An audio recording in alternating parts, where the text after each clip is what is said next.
Ça y est, on y est, plein mois de décembre. Personnellement, à Paris, il congèle dehors. Mais est-ce qu'on se réconforterait pas justement à regarder des films un peu nazes sur M6 avec nos gros pulls en laine, à boire des grands chocolats chauds? Bon, c'est pas vraiment de ça dont je veux te parler aujourd'hui. Si tu es ici sur ma chaîne, c'est que tu es une marque ou un photographe qui recherche à faire des photos de produits. T'es un peu en panne d'inspi pour les photos de Noël, du Nouvel An, d'hiver. Si tu cherches des inspi photos, tu es arrivé sur la bonne chaîne. Hola, je m'appelle Camille, je suis directrice artistique et photographe de marque. Sur cette chaîne, tu trouveras des conseils marketing, des tips photos, des behind the scene, de la retouche et plein d'inspiration pour tes photos. Alors si c'est pas déjà fait, tu peux t'abonner.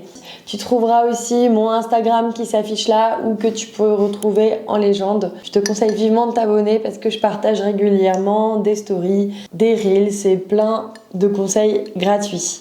Dans cette vidéo, je vais te donner 10 idées d'inspiration de photos pour Noël que tu vas pouvoir reproduire facilement chez toi avec les produits de tes clients ou de ta marque. Toutes les photos que je vais vous montrer ici, ce sont des photos que j'ai réalisées pour des clients. Je profite avant de commencer cette vidéo. En ce moment, la formation Creative Studio Academy est à moins 50%, donc je te mets le lien. C'est une vidéo qui t'apprend à devenir photographe, produit créatif, professionnel.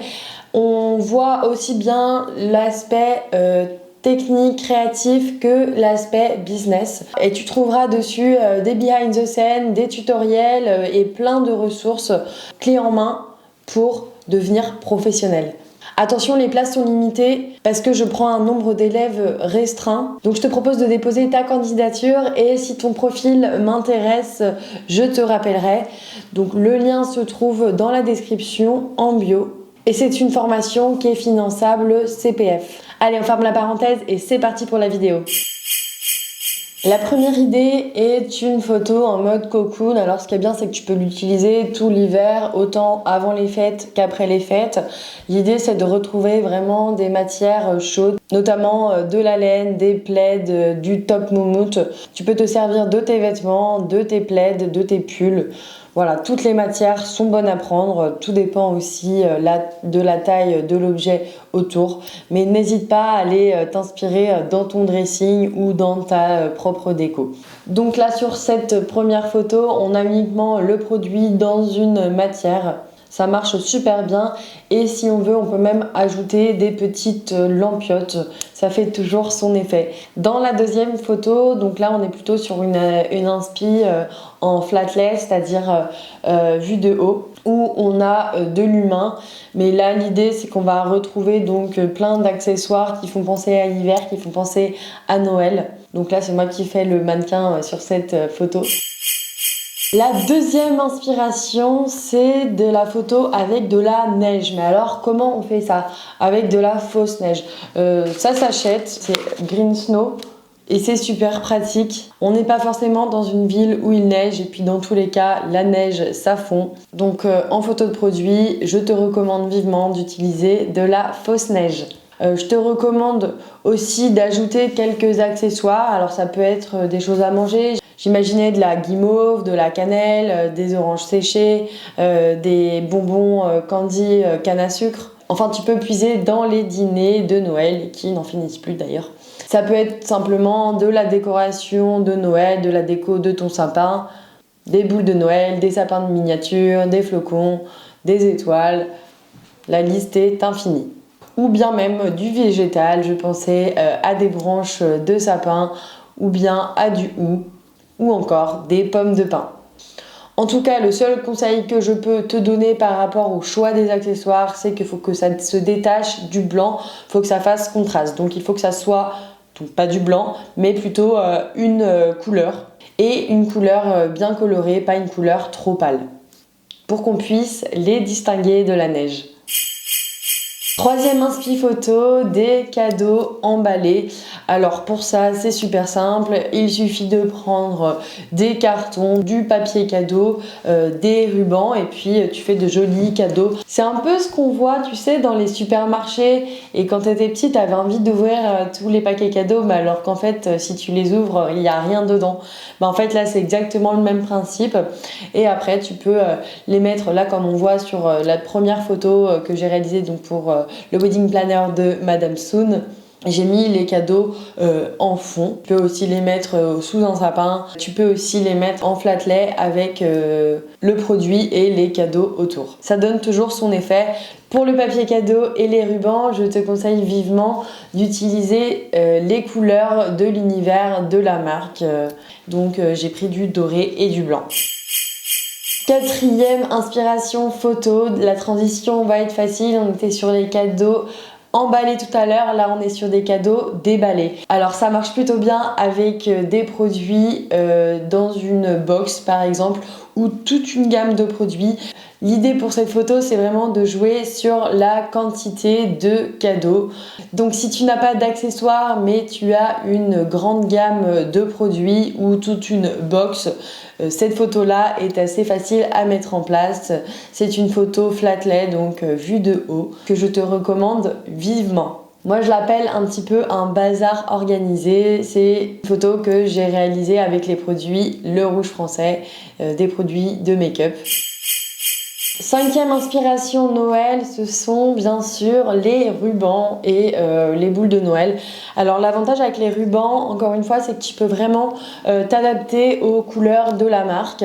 Il y en a vraiment de différentes tailles, de différentes couleurs. J'en ai du bleu, j'en ai du beige, j'en ai du blanc, j'en ai de vraiment toutes les tailles. Tu le poses, tu fais une jolie disposition. Ça fait tout de suite son effet et on pense directement à Noël. Ça, c'est idéal si tu veux voir les produits posés à plat. Et puis tu peux même rajouter quelques petites boules de Noël, pareil, dans les couleurs de la marque. Il y en a de toutes les tailles. Dixième idée de photo, suspendre tes produits. Alors tu peux suspendre uniquement tes produits ou alors si tu n'as qu'un seul produit, tu peux suspendre ton produit et puis mettre des boules autour. C'est vrai que cette photo-là, elle va être plutôt adaptée si tu as plutôt une gamme ou alors différents coloris. Tu peux soit uniquement mettre tes produits ou bien tu peux aussi rajouter des boules disco ou des boules de Noël comme on peut voir sur les photos. J'avais réalisé moi un petit stop motion, je trouve que c'est plutôt sympa à réaliser. Alors si tu veux ajouter une main, cette photo-là, elle est parfaite pour toi. Alors c'est pas la plus facile à réaliser, mais ça fait toujours un bel effet. Il faut que tu saches te servir de Photoshop. N'oublie pas, moi j'ai des cours en ligne où je t'apprends à retoucher des produits suspendus à l'aide de Photoshop. C'est plutôt adapté aux box avec quelques produits dedans. Laisse place maintenant à ton imagination. Huitième inspiration, les photos en rouge et blanc. Bien sûr, ça fait penser au Père Noël. Ça marche bien avec un fond rouge et des accessoires en blanc ou bien même l'inverse. C'est possible comme on peut voir sur cette photo. Neuvième inspi photo, les images en gold, donc en doré. Pour les fêtes de fin d'année, le nouvel an, c'est vraiment la couleur parfaite. Alors tu peux t'aider avec des fonds dorés par exemple, des accessoires dorés aussi. C'est vrai que les accessoires, c'est super facile à trouver. Tu peux aller à Monoprix, à Maison du Monde, même dans n'importe quel magasin de déco, tu vas pouvoir trouver des accessoires dorés. Alors si tu as des produits dorés, c'est super, mais peu importe, c'est pas obligatoire. Moi, tu peux voir que j'ai joué avec des roses blanches et des accessoires en verre, en gold. Avec l'assiette, j'ai voulu faire une photo décalée pour le rouge français en reprenant les codes justement du dîner de Noël, mais de manière très chic. Dixième et dernière inspiration photo, le glitter, autrement dit les paillettes. Pour réaliser cette photo, il te faut un objectif avec un zoom au moins à 50 mm et une ouverture faible, je dirais 1,8. Ce qu'il te faut, c'est simplement un fond à paillettes ou bien même de l'aluminium si tu veux avoir ce bokeh derrière. Tu fais une mise de point sur ton produit et tu shootes. Ça va te donner un joli bokeh derrière qui vont rappeler les fêtes de fin d'année. Merci d'avoir regardé la vidéo, j'espère qu'elle t'aura inspiré et que tu vas pouvoir reproduire ça aussi chez toi en ajoutant bien sûr ta petite touche personnelle. Ça c'est super important parce qu'il faut pas oublier de se démarquer. Si t'as aimé la vidéo, je t'invite à mettre un petit pouce, à activer la cloche et puis t'abonner à la chaîne si c'est pas déjà fait. N'hésite pas à me dire en commentaire si t'as d'autres idées d'inspiration pour Noël. Et on se dit à la prochaine vidéo, je vous souhaite de bonnes fêtes. Ciao!